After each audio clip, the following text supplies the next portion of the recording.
it's a myth. No, girls do not tell each other about their sex life, everything. I think it's very normal to have like nipple hair, so please do not be conscious about that. Your first time sex, honestly, मुझे तो समझ में भी नहीं आया था क्या हुआ है पहली बार. Hi everyone, welcome back to my channel. My name is Tanya and welcome to another video. Now it's a girl talk video. I have done a girl talk कुछ दिन पहले ही and you guys loved it, so I thought let's do another girl talk and spill all the gossip and everything that you guys want to know, whether it's normal in another girl's life also or not. So I am your BFF for today who wants to overshare because I love oversharing with you guys. So yeah, we have a lot of questions here. कुछ आपके हैं, कुछ मेरे internet से देखे हुए हैं. So yeah, let's get started. The first question is, do girls talk about their sex life with each other?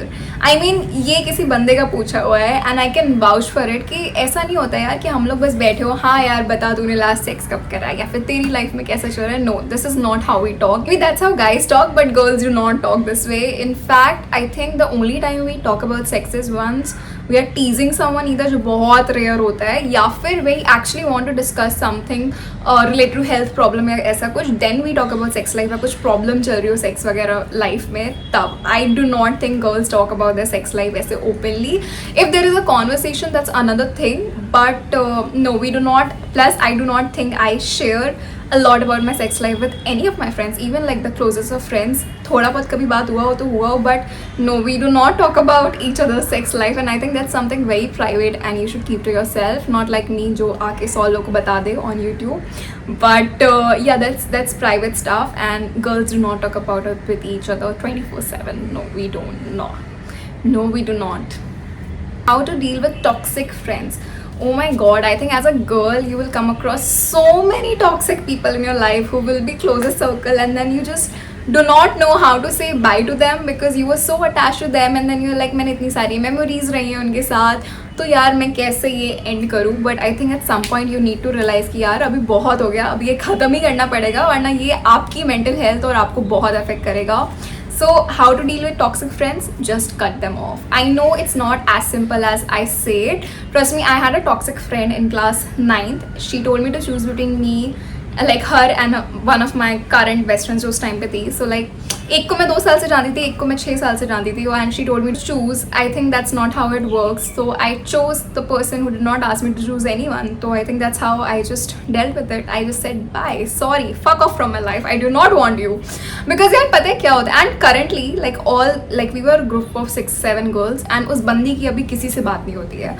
Literally उसने सबको कट ऑफ कर दिया या सबने उसको कट ऑफ कर दिया, जो भी कह लो आप, but she is a loner now. So I think toxic लोगों के साथ कोई भी नहीं टिकता है बहुत लंबे टाइम तक. The sooner you cut them off, the better space you are in for your own mental health. And यार मेरा तो बहुत सिंपल सा लॉजिक है, लाइफ बहुत छोटी है, तो ऐसे लोग के अराउंड क्यों रहना है जो कि आपकी मेंटल हेल्थ के लिए अच्छे नहीं है. या फिर see, only believe in this कि your friend circle should always be those people who appreciate you when they see your growth and who also guide you when you're wrong. ये नहीं कि हाँ सिर्फ अच्छाई कर रहे हैं या फिर सिर्फ बुराई कर रहे हैं. There should be a balance and they are your true friends who know you in and out. And like for me, my closest circle still is from my school and my college. So yeah, I just say bye to toxic people. I might be toxic to some people as well, तो उन्होंने मुझे bye बोल दिया होगा, but I believe that saying bye is the best option. Okay, next question. Having sex for the first time, does it pain? I have weird feeling about it. यार देखो, जब मेरा फर्स्ट टाइम हुआ था, मैं बहुत ऑनेस्टली बता रही हूँ, the first time I had sex मुझे कुछ समझ में भी नहीं आया था कि क्या हुआ है मेरी बॉडी के साथ. एंड एज प्लेजर सम या फिर इट वॉज इन ड्रीमी या ऐसा कुछ भी नहीं था. It just happened out of flu, कुछ प्लान नहीं था. And it wasn't, I think it gradually gets better with time. It wasn't like wow how you see in movies. कुछ भी नहीं होता है वैसा. Come out of that dream circle. Maybe you won't feel anything for the first time. I did not feel anything. मुझे समझ में भी नहीं आया ये हुआ क्या है मेरे साथ. So it depends from individual. But if you're having it for the first time, just have a safe sex and do not go with any expectation. It gets better with time. You will understand your partner's body is your body way more after you have had it after a few sessions, and you will get better at it as well. I have a lot of body hair. Does it affect guys? I don't know. It depends on the guy, to be honest. Like my guy is okay if I have body hair. I'm not okay though. मुझे नहीं पसंद है body hair. But it depends on the individual, to be honest. I think more than the guy, you should do it for yourself. Like I do not like body hair. If I shave my pubic hair, it's because I want it that way, and I feel very उलझन वाली चीज़ जो होती है if I have a lot of pubic hair, and that's why I shave it.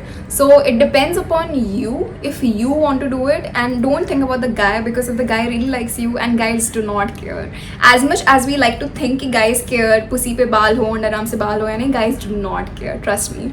So maybe on the hand some guys do care because that's on the frontal thing, but I don't think so private parts में इतना किसी को फ़र्क पड़ता है, because guys they have hair as well. So if you ever shave it, do it for yourself, not for the guy. Okay, next question. How to not catch feelings for a guy? यार मैं ना इस question के लिए बहुत ही wrong person हूँ, because I never had feelings for any guy, and I'm not kidding, it's true. I never had any feelings. I don't know why, but I never developed those kind of feelings. I was straight, I am straight, but it just didn't happen in my case. But I know a lot of my best friends जिन्हें मैं guide करती थी कि you know, do not fall for this guy, ये मत कर, वो मत कर. So I think the only way to avoid a toxic guy entering in your life is to make sure you analyze that guy is not right for you. There are so many other guys. Girls, trust me, you will get a better guy, but do not go for that toxic guy. तुम्हारी ज़िंदगी तो बर्बाद करेगा ही करेगा, तुम्हारी रातों की नींद भी बर्बाद कर देगा, तुम ओवर थिंक करती रहोगी और फिर तुम्हारे साथ कुछ भी अच्छा नहीं होगा. तो प्लीज़ अपने साथ ये मत करना, बिल्कुल भी मत करना. मैं अपनी दोस्तों को देख चुकी हूँ जो बेचारी इतना रोई है रात रात भर उन लड़कों के लिए, और आज वो लड़के कहीं हैं और मेरी दोस्त कहीं और है, कुछ और कर रही है. तो कुछ भी फ्यूचर नहीं होता है ऐसे लोगों के साथ. So do not catch feelings for toxic guys. How to avoid it? Listen to your besties, they are right. 90% they are right. I was a bestie and I always gave the right advice to my friend. So listen to your besties and talk it in your girl group. Usually आपकी girl group अगर अच्छी है, जैसा कि मैंने बोला, अगर toxic friendship नहीं है और लड़कियाँ जेन्युइनली आपकी फ्रेंड्स हैं, तो वो हमेशा सही एडवाइस ही देंगी. लाइक माई फ्रेंड मेहल, मुझे कुछ लगता है ना कि यार मेरे एंड से मैंने कुछ गलत सोचा है, मैं उसके पास जाती हूँ. वो मुझे पता है, मुझे नॉन बायस्ड अनबायस्ड एडवाइस देगी. वो मुझे कोई स्ट्रेस ही नहीं होता है कि यू नो कि मैं गलत पर्सन के पास जा रही हूँ या ऐसा कुछ. तो ऐसा एक फ्रेंड हम सबके पास होता है. Go to that person. I am that friend to a lot of people. मेरे पास खुद भी वैसे फ्रेंड्स हैं. तो अगर आपको कोई ना मिले तो आप मेरे पास आ सकते हो. I will be more than happy to be your friend. Okay, next question. I feel I would love to answer this. और ये मुझसे किसी ने पूछा है कि how to feel high on self confidence. यार जितने लोग कहते हैं ना ये करो वो करो, ये बुक पढ़ो, ऐसी एक्टिविटीज़ करो, कुछ नहीं होता है. मे बी इवेंचुअली होता हो, तुरंत तो कुछ नहीं होता है. I think self confidence takes a lot of time to build. Overnight कभी भी नहीं होता है. It's a process. जैसे सेल्फ लव का एक प्रोसेस होता है, वैसे ही सेल्फ कॉन्फिडेंस का एक प्रोसेस होता है. And in that process it's really important कि यार आप जो चीज़ें कर रहे हो ना, आपको खुद में थोड़ा बिलीफ हो. जब तक वो बिलीफ नहीं है ना खुद में, तो आप कॉन्फिडेंस बिल्ड कर ही नहीं सकते हो. तो इसीलिए जो भी आप करते हो ना, छोटा बड़ा, वो बिलीफ लो. जैसे फॉर इंस्टेंस अगर मैंने कुछ खाना बनाया है, तो मेरे अंदर वो पहले से ही थॉट नहीं होना चाहिए कि यार ये तो मैं बना ही नहीं सकती, मैंने कभी बनाया नहीं, अच्छा नहीं बनेगा. वो थॉट अपने अंदर होना चाहिए कि नहीं यार मैं क्यों नहीं कर सकती, मैं अच्छा ही करूँगी और ट्राई करूँगी तो बेटर होगा. तो जब वो थॉट इंस्टिल होता है ना, तो आपकी चीज़ें ऑटोमेटिकली बेटर होती जाती है. So I think self believing is the key to self confidence. थोड़ा थोड़ा बिलीव लाओ, ओवर कॉन्फिडेंस नहीं, बट वो थोड़ा थोड़ा जो सेल्फ डाउट होता है ना, उसको हटा दो तो सेल्फ कॉन्फिडेंस अपने आप आने लगेगा. For instance, a lot of people ask me about my stretch marks and how do you feel confident about it. यार I accepted them. Took a lot of time. 2-3 साल लगे. बहुत कॉन्शियस होती थी स्लीवलेस पहनने में, ऐसा नहीं वैसा नहीं. But time as I accepted myself कि नहीं यार, this is my body, I love it has gone through a lot, I'll appreciate it. वो सेल्फ बिलीफ आने लगा. क्या हो गया यार, लोगों की तो इतनी इम्परफेक्ट होती है, मैं तो फिर भी नियर टू परफेक्ट ही मान लूँगी खुद को. तो वो एक कॉन्फिडेंस भी आ गया कि यार अच्छा है, जो है अच्छा है. तो वो सेल्फ बिलीफ लाओ, सेल्फ कॉन्फिडेंस अपने आप ही आ जाएगा. Okay, next question. How to deal with family boundaries and how to maintain them. Okay, I come from a very toxic family background. Not that I have been raised in a toxic background. I have been raised with a lot of love by my grandmother and my father. But my mom was a mental patient, so I've seen a lot of toxic things in my house because of that. And boundaries यार ऐसा ही है कि जब जैसे she is a mental patient, I am not in touch with her, तो वो भी एक बाउंड्री है ना. I know that I want to keep my sanity. I do not want कि मैं जो कर रही हूँ लाइफ में करेंटली वो मेरी चीज़ों को अफेक्ट करे या फिर I go into a bad negative mental space, तो वो चीज़ों में मैंने खुद को स्ट्रॉन्ग बना रखा है कि नहीं, दैट इज़ समथिंग, भले से फैमिली क्यों ना हो, भले से मदर क्यों ना हो, I want that boundary and I do not want to be in contact with her. तो वो थोड़ा सा स्ट्रेंथ खुद के अंदर से लाना पड़ेगा कि आपको अपने लिए क्या चाहिए। कई बार हमारी फैमिली टॉक्सिक होती है and we do not realise it till the time you are not independent. Understandable है कि आप नहीं निकल सकते हो, बट अगर आप उस केस से निकल सकते हो, प्लीज़ मूव आउट कर जाओ, प्लीज़ उस सिचुएशन से, उस जगह से ही दूर हो जाओ, जिससे आपके पास एटलीस्ट वो ऑप्शन रहे कि यार आप अपने लिए, खुद के लिए कुछ अच्छा कर पा रहे हो। वो बहुत ज़रूरी है। अपनी, जैसा कि मैं हमेशा बोलती हूँ यार, बाकी दुनिया जाए भाड़ में, बट अपनी सैनिटी जब तक आप खुद फुल नहीं हो ना, आप किसी और को फुल नहीं कर सकते हो। तो अपनी सैनिटी मेंटेन करना, अपने आप को खुश रखना सबसे ज़्यादा ज़रूरी है, और उसमें फैमिली बाउंड्री इन्वॉल्व होती है। बहुत सारे लोग कहते हैं कि मेरे रिलेटिव्स मुझे ऐसे टॉन्ट मारते हैं, ऐसा है वैसा है, तो मत मिलो ना उनसे, सिंपल एज दैट। फिर आप बोलोगे कि नहीं फैमिली है तो फैमिली वाले नहीं मानेंगे, जाना ही पड़ता है, करना ही पड़ता है। क्यों? आप एक एडल्ट हो, अगर आप इंडिपेंडेंट नहीं भी हो as an adult, you can still take some strong actions for yourself. आप अपने लिए स्टैंड ले सकते हो कि आपको किससे मेंटेन करना है और किससे नहीं करना है। Specially I feel once you start earning तो you are not liable to anyone, तो इन दैट केस तो डेफिनेटली वो बाउंड्रीज मेंटेन करो, बहुत स्ट्रांगली करो। जहाँ पे आपको इज्जत नहीं मिल रही है, जहाँ पे आपको प्यार नहीं मिल रहा है, वो बहुत ज़रूरी होता है खुद के लिए। So please always do that and maintain those family boundaries. Okay, next question मुझसे किसी ने पूछा है, is it normal to have nipple hair? It is absolutely normal.